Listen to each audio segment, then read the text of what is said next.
I railed against this $6 billion in unfrozen assets back in August, back on September 11th when this administration formally informed Congress. And when we had a hearing at the end of September on the Taylor Force Act and the failure of the administration to enforce the Taylor Force Act and prevent the Palestinian Authority from getting aid and continuing to have pay-to-slay policies. This entire situation goes well beyond the $6 billion in unfrozen assets that were a part of a hostage negotiation deal brokered by this administration. Their failure to enforce secondary sanctions on purchasers of Iranian petroleum has given Iran at least $30 billion in additional revenue from the sale of Iranian petroleum. They are the greatest state sponsor of terror. We all acknowledge that.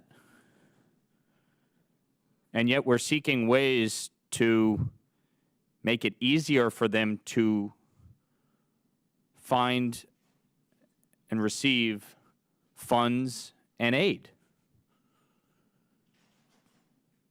When we have reached out to this administration and inquired with this administration as to the $6 billion, they can't give us answers.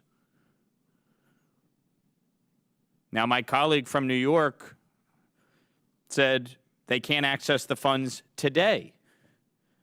We have asked and asked and asked how long this period of freezing is supposed to last. There's no answer. So is it just at the whim of this administration when they decide, okay, now Iran should get these funds?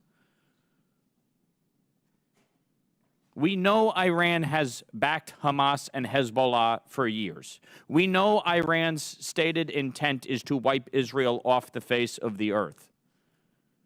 The only rational, reasonable thing to do is void that agreement and refreeze the $6 billion in funds. Leaving it in Qatar is absurd. So